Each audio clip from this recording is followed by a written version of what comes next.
What's going on, everybody? Today we are talking all things about the 2025 Dallas Cowboys, including what Dak Prescott's fantasy football ceiling looks like in the year 2025, if George Pickens can provide fireworks alongside CeeDee Lamb, and which of these RBs is the one to target at their relative ADP. So accordingly, guys, let's get after it. Joining me today, as always, we have Fantasy Life Director of Analytics, Dwain "The Rock" McFarland. And Dwain, going to kick things off with the quarterback of America's team himself, Dak Prescott, now obviously working under just Brian Schottenheimer with the Mike McCarthy era done with. And now the question becomes, didn't exactly see the best version of Dak in 2024. What makes you believe we could see Dak partying in 2025? Like, the MVP contender we saw in 2023.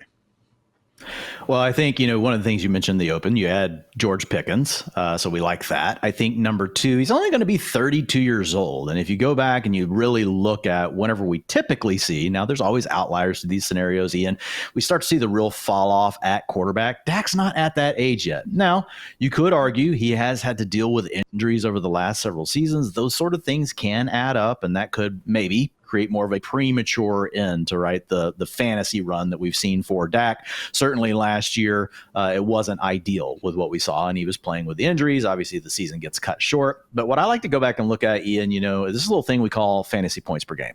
And whenever I just look at the last two healthy seasons, we've had Dak Prescott, which was in 2023. He scored 20.7 fantasy points per game. He threw for 4,519 yards and 36 touchdowns. In 2021, he averaged 21 fantasy points per game, threw for 4,449 yards, 37 touchdowns. Those both seem pretty good to me. And we add Pickens to go along with Mr. CeeDee Lamb, who you're moving all over the place. I know that you like some Jake Ferguson. So I feel like you got three quality targets. And the other thing is, I don't see a running back that you're going to want to run this offense through. I mean, I don't see a scenario where it's like, hey, man, we've got these superstar running backs and the superstar run blocking offensive line, and that's just going to be the mentality, right, of our offense. So I think with Shoddy calling plays, I think we're going to see more of a pass heavy approach. I don't want to jinx Dak here, but he's almost, if I'm picking a player that's going after QB12 right now in fantasy drafts, it's more of this pocket style. Dak's come down in the rushing yards per game, but I'm still going to say he's like a 10 rushing yards per game guy, not a 20 anymore. He could probably be more around a 10. But if I have to pick someone that has the best chance to basically do what you're getting with Joe Burrow as the QB5 off the board right now in fantasy drafts, I do think that it's Dak Prescott. I get it. It comes with some red flags with the age and stuff, but man, with the weapons and then the two previous healthy seasons that we've seen, how well he's done as a passer, I think it puts him right there. Speaking of Schottenheimer's offense in the past, they have leaned towards being more run heavy. But again, I think that was more so just a team philosophy than Schottenheimer necessarily being that guy. I mean, he was coaching up the Rex Ryan Jets, the Jeff Fisher Rams, and the Pete Carroll Seahawks. As we've seen him, involved with the Cowboys, obviously had the OC label, even if it was McCarthy calling the plays. This has been a team willing to put more and more on Dak's plate over the years. So QB4 finished as recently as 2023. I don't love the QB22 mark from last year. You and I were discussing this a couple weeks ago and getting into this and that, but I will say 32 years old, not the biggest red flag. And even if this latest hamstring injury is going to make Dak a little bit less mobile than we're used to seeing, honestly, ever since that nasty fractured ankle, we haven't seen Dak be approaching those, 20 rushing yards per game anyway. So as long as that arm is okay and his processing remains elite, don't think we need to worry about too hobbled of a version of Dak Prescott out there. So supporting cast has not been the same. Obviously, having Zach Martin retire isn't necessarily going to help, but we did get another first round, offensive lineman add to the picture. And really the George Pickens duo, Dwain, gives them the best chance to, kind of replicate the early career CeeDee Lamb and then Amari Cooper still doing his thing that we saw a couple years ago. I mean, all due respect to Brandon Cooks, man, but he was not, even like an adequate, I would say, wide receiver two over these past two seasons. I know, I don't want to throw him under the bus. A certain media personality went out there and said the Cowboys have the second best wide receiver room in the NFL. I would not go that far, but hey, at a minimum, man, CeeDee, especially this version of CeeDee and a rising Pickens, this could be Dak's best wide receiver duo of his career. Yeah, I mean, and I think there's a chance that I know that's a bold take. I think there's a chance that by week 4 or 5, we do think that this is a duo because, like, look, we're going to put CeeDee Lamb right there with Jamar Chase and Justin Jefferson. I think you and I have talked about it. Pure talents and what they can do all over the field without having to move them around and winning on isolation and stuff. I think Jamar Chase, Justin Jefferson, we're taking them over CeeDee Lamb. The bottom line is CeeDee Lamb gets to play in a scheme where they are going to move him all over the place. They are going to put him in motion and all those things. So it really offsets, like, probably a little bit more ceiling those other two guys have. And so let's say CeeDee Lamb's in the same bucket as those guys. I really do think when you look at George Pickens, like, if he does what we think that he can do, now to your point, he hasn't proven it. He can do as well as T. Higgins. He can do as well as Devonta Smith. He can be as good as Jalen Waddle. So I think I know I'm missing someone there. Sorry, Jordan Addison. I feel like I'm on an award show where you're like trying to remember all those people you're supposed. There's so many good wide receiver twos right now in the NFL. Devontae Adams going with Puka Nacua. That's a really good one. But I think this is up there, man. And I love the way they complement one another, right? CeeDee's a guy that can break the big play after, the catch. He can still beat you downfield on some schemed up stuff. But, man, Pickens is the guy that you can just line up outside and let him win downfield. Dak's a very good anticipatory thrower. If you go back to those seasons with Michael Gallup, man, he made Michael Gallup look really good, right, as more of a vertical threat. And I'm not saying Michael Gallup was terrible, but George Pickens is on another level. So I think this is definitely the best tandem that we've seen for Dak, to your point, since Amari Cooper left town. And I think this is probably better because CeeDee Lamb is now further along in his career, and we really have George Pickens theoretically in the prime of his career. So once you get past like the dual threat guys, and maybe those guys in the middle like Caleb and Bo Nix, where we know they could run for 20 to 30 yards per game and still do something similar to Dak as a passer. Once you get past those guys that can give you more as rushers, I feel like Dak should really be on the radar as far as fantasy goes this year. I think you could rate him as high as QB 12. I'm not going to argue with anybody that's got him at 15 or 16. Mm-hmm. But I probably would argue, Ian, with somebody that's got him at like QB. Where are you now? 18 or 19? 18. I totally understand some of your points, but I feel like that's just a tad low, tad disrespectful. Look, I have J.J. McCarthy ahead of Dak. I think I've been texting Thor a little bit too much. I will give you that one. I should probably be updating that. But after that, okay, Trevor Lawrence, someone that we've also said a lot of good things about, has the, Liam Cohen factor, Travis Hunter improving things there. I do think Lawrence still has that, potential 300 rushing yard, 4 or 5 touchdown upside. Jordan Love, Drake May, Justin Herbert. To me, that's kind of been the tiebreaker, okay? These are guys that, with the exception of T-Law, Jordan Love had a QB5 finish 2 years ago. Justin Herbert was the QB2 during his second season, in the NFL. So I do think that there's enough good things going on with them. I'm not having to make the same, excuses about the supporting cast. I'm not having to have, this brutal season-ending injury to worry about. That's more so been the tiebreaker for me, man. But again, it's a situation where I do have them in the same tier, like you said. And again, I think it's another reason why when you're in these drafts, we mentioned it before in our Washington Commanders team preview. Check it out if you guys haven't already, where I'm with you. I would like in more drafts not to be able to get one of those big 4 elite quarterbacks. But man, if you don't, I think these quarterbacks we're talking about going this late in drafts right now is exactly why that this could be a year to go late round QB if you do find out that you're lost and not getting one of the top 4 guys. Yeah, I'm with you. And again, I like the group that you said. Trevor Lawrence is my most drafted quarterback right now. Guys, this is happening. This is happening. I'm the noted Trevor Lawrence hater. I'm not going to go into it because we'll have a Jaguars episode and we'll get more into it, man. I'm big on Trevor Lawrence this year, but at the same time, Trevor Lawrence has never sniffed the numbers that we've seen Dak Prescott put up regularly as a passer. So I feel like if you're thinking more floor and the more likely outcome, it is Dak. If you're going pure ceiling, and our ceiling floor projection model does give, to Ian's point, a slight edge here to Trevor Lawrence because he could have a 30-yard rushing per game spike season where he scores 8 rushing touchdowns and throws for 4,500 yards.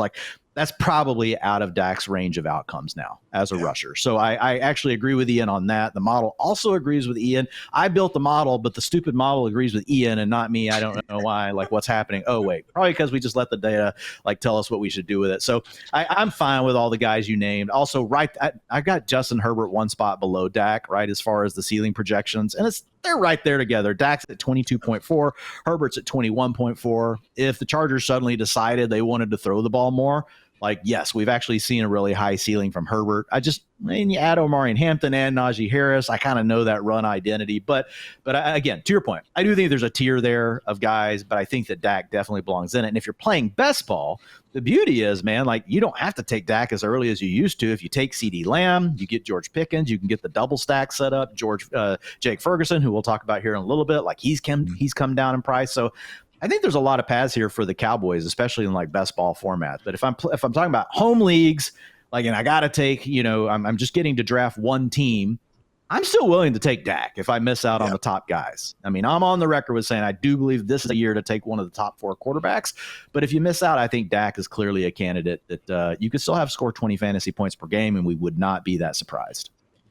You mentioned his top 2 wide receivers, CeeDee Lamb and George Pickens, and I think it's fairly, clear that we all love CeeDee Lamb. Okay, he's ADP wide receiver 3. All of the fantasy life rankers have him ranked wide receiver 3. Maybe that's even too low because the man is wide receiver 1 in PPR points per game over these past 2 seasons, even having to play with Cooper Rush for 8 of those games. So again, CeeDee Lamb, we were actually talking, I believe, on the Eagles team preview that if you are in a, you need to start 3 wide receivers full PPR league, you can make a good argument that it should be Chase, Jefferson, and CeeDee at the very top of your drafts. So we love CeeDee Lamb. You probably love CeeDee Lamb. That's all great. What do we make about George Pickens, though, Dwain? Because, again, it's a situation where arguably had a higher target ceiling in Pittsburgh without any competition to be heard of. That said, with all due respect to 35-year-old Russell Wilson, we're actually getting a quarterback upgrade for Pickens here in Dallas and a situation where maybe, given his age, we haven't even seen the best of him yet. So I know we've both been believers in Pickens' on-field talent, and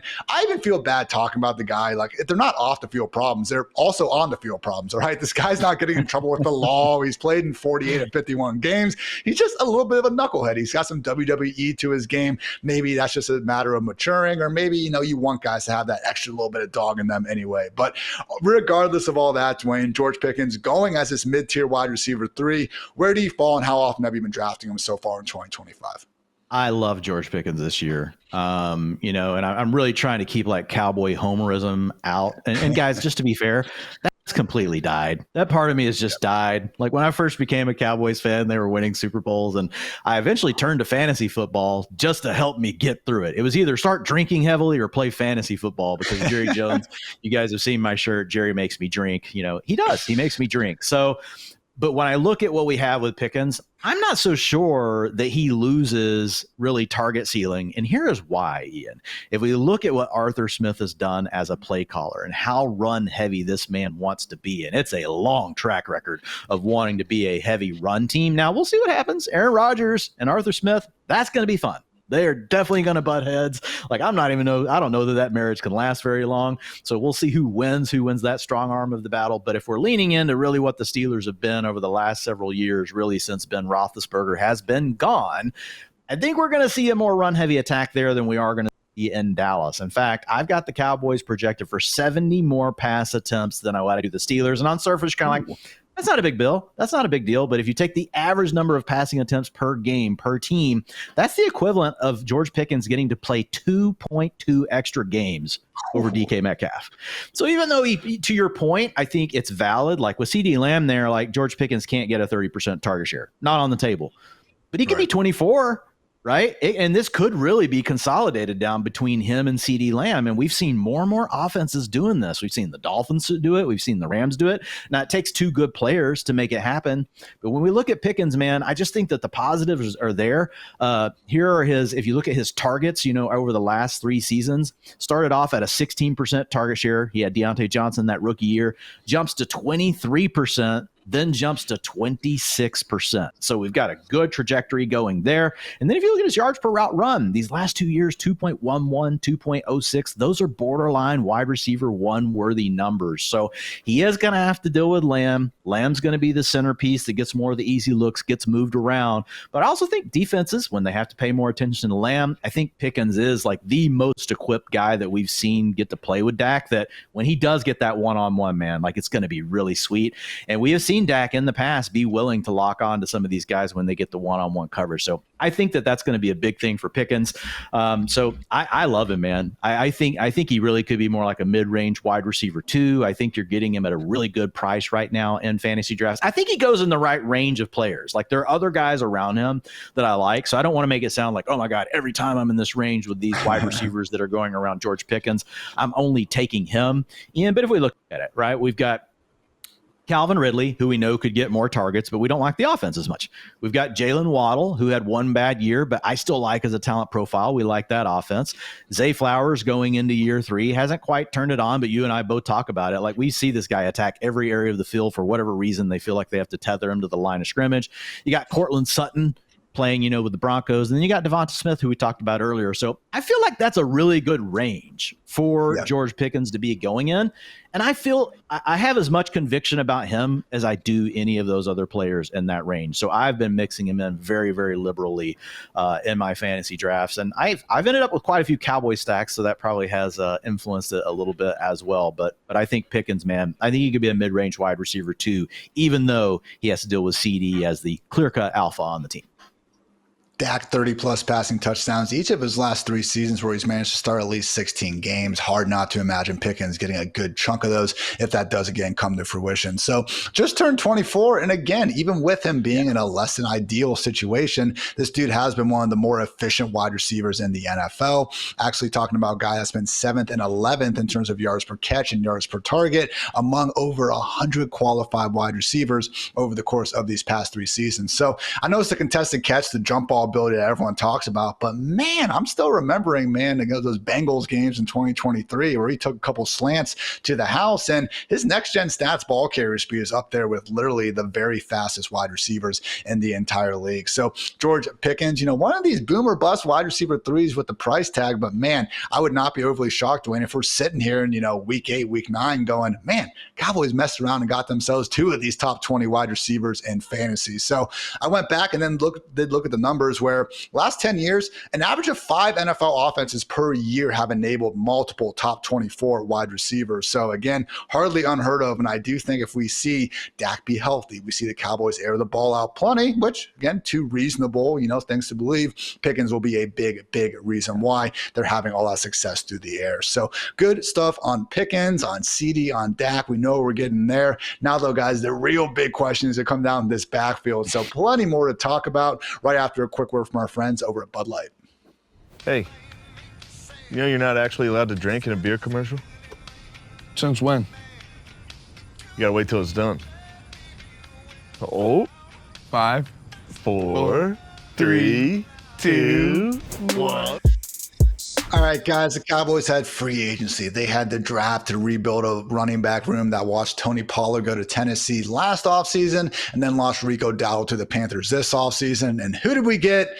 Oh boy, we got Javonte Williams, who has looked all too washed on his way to being one of the, statistically speaking, worst running backs in the league over the past 2 years. We got Jaden Blue, a day 3 rookie running back who wasn't good enough to command the entire Texas backfield during his time in college. And we got Miles Sanders himself, who's, advanced numbers look every bit as bad as Javonte, and he's coming in here again as just a pretty much afterthought in the fantasy landscape. So right now the ADPs, Dwayne, Javonte Williams going as the RB 38, Jaden Blue is the RB 43, and Miles Sanders is the RB 60. Again, even if you don't like those guys, I think people just generally would say, yeah, the Cowboys will probably produce a top 36 running back. So in your opinion, who is it?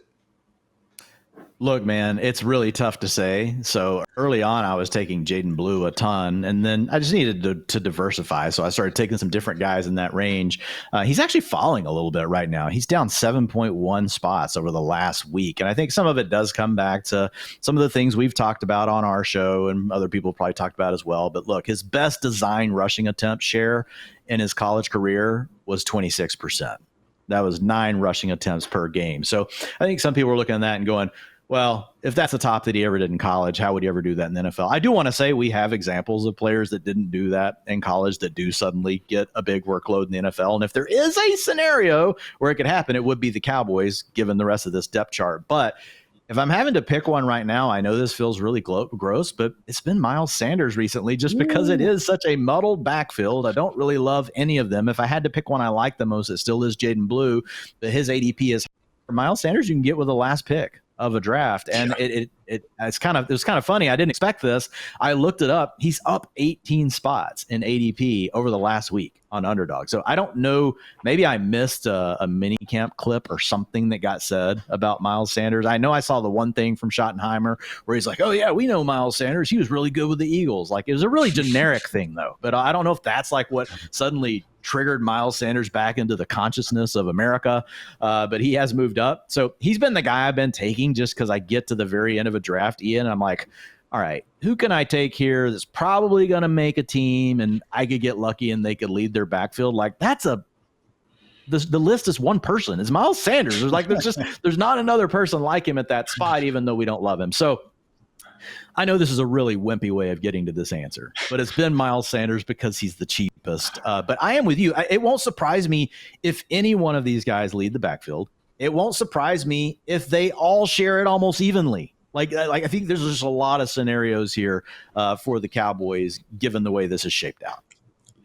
Please, Dallas, just trade for Antonio Gibson. All right. Do me a favor and just make it happen. Trade for anyone at this point because I can't believe this is the backfield group we were trotting out. But Dwain, I am actually with you. I've been drafting Miles Sanders basically any chance I can get in those final 3 rounds. I guess maybe the report that has started to move his ADP comes from beat reporter Nick Harris. Noted that Miles Sanders and Javonte Williams have been the guys getting the chances with the ones in mandatory minicamp.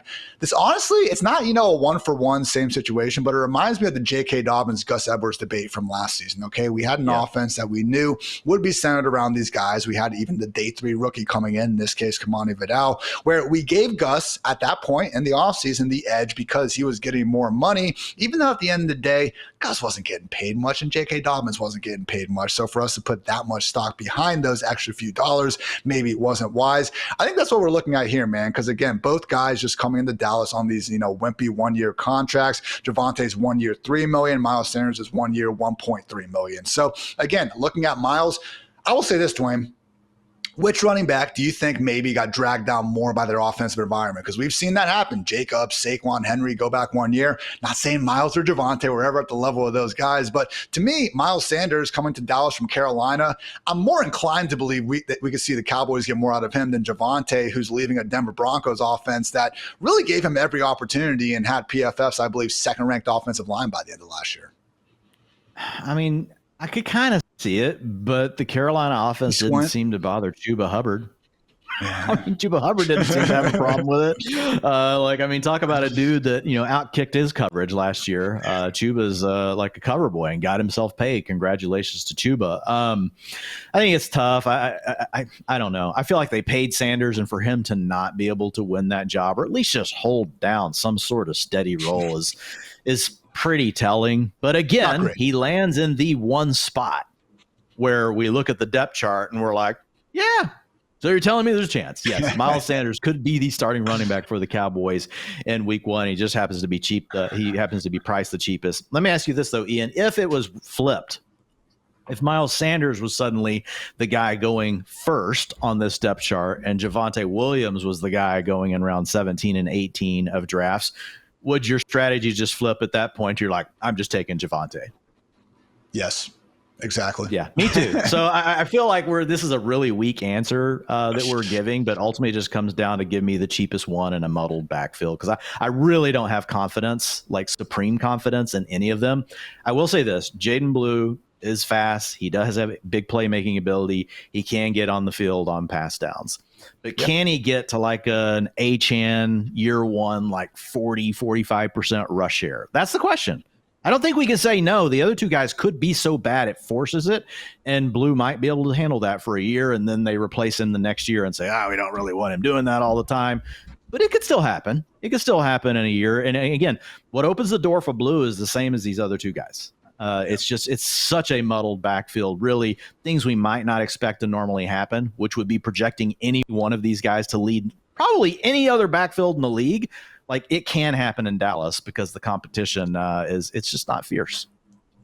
Jaden Blue got the Matt Breida comp from our own Thor Nystrom there before the draft started. And like Breida, just had a few, ball security issues in college, 270 career touches with 9 fumbles along the way. So again, we have the speed. If you guys were, college football playoff fans, you saw him really ice that game against Clemson. And also not just, receiving ability, but, actually being used downfield. Caught a pair of, kind of wheel route touchdowns against my Buckeyes there in the semifinal game. Looked smooth at doing it. So again, not completely dismissing Jaden Blue, but just in a situation where we don't know what's going on, go ahead and give us the cheapest option. Right now, that is Miles Sanders. But there is one last remaining, fantasy relevant player in this Cowboys offense who is not going as cheap as these running backs, Dwayne. Still pretty affordable, though. We are, of course, talking about ASAP Ferg, the Seahawks slayer himself, Jake Ferguson. So situation where this time last year, Jake Ferguson was carrying a top 8 ADP. Unfortunately, could not, really come close to producing that value. Did not score a single touchdown, most targets in the league without catching at least one.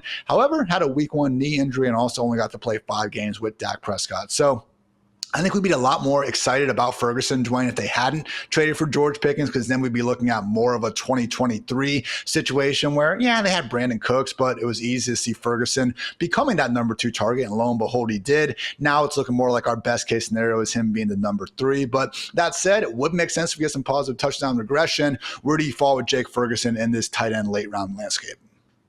Well, with Lamb and Pickens on the team, defenses are going to ignore him until he forces them, to really have to pay more attention to him. So I think you throw out last year for the reasons that you said. He was playing with an injury early, only got to play a few of those games with Dak. So I think it's just, I'm not saying that Jake Ferguson is this elite talent, but I think he is a low end tight end 1 talent. If you look at his targets per route run, these last 2 seasons, 18%. And then last year, 21%. He was actually better, right, as a target earner. Now, the arrival of George Pickens might send him back down to that 18%. It definitely caps things. We don't know for sure where he'll end up landing, but he is a guy that can play a lot of snaps. I do wonder if Schoonmaker does start to eat away a little bit of his playing time. Schoonmaker did start to take a few strides forward at the end of last year. I don't want to say flash in a big way, but flash in a little bit of a way. And the Cowboys do have some draft capital invested in him. So I think there's a little bit of risk with that. But overall, when I look at Ferguson,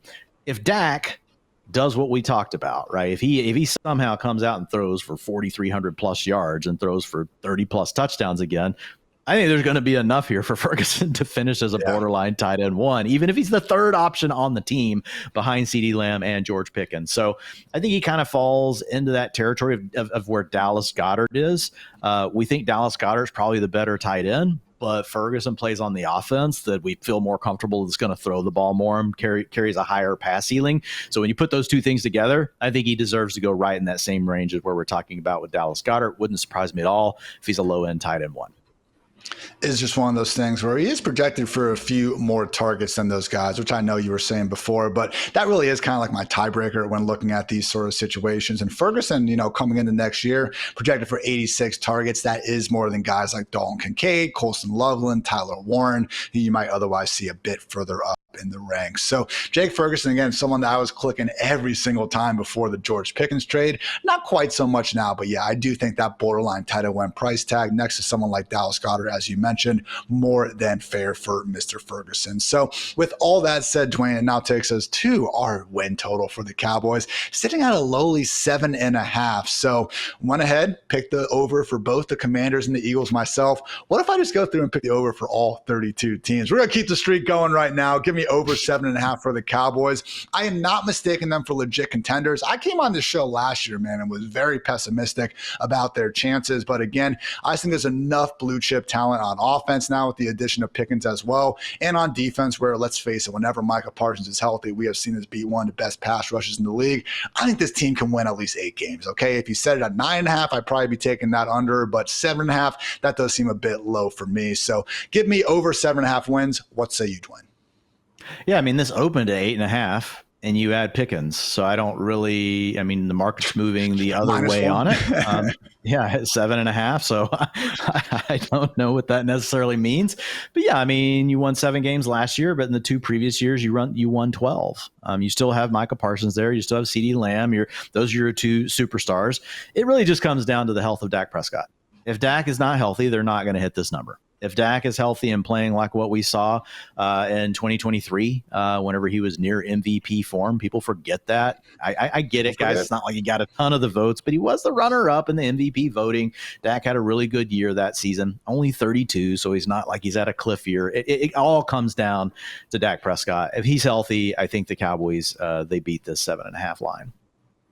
We will find out soon. So again, not so sure all these, bit younger Cowboys fans, Dwain, didn't get to grow up watching Super Bowls like a certain someone here, but still maybe could be a bit better than what we saw last year. But more team previews on the way here on the Fantasy Life Show. We appreciate you guys joining us for now. And yeah, subscribe if you are into that kind of thing. So for Dwain, for producer Matt, for producer Kelsey, I'm Ian. Thanks again for tuning into the Fantasy Life Show. And until next time, take care, everybody.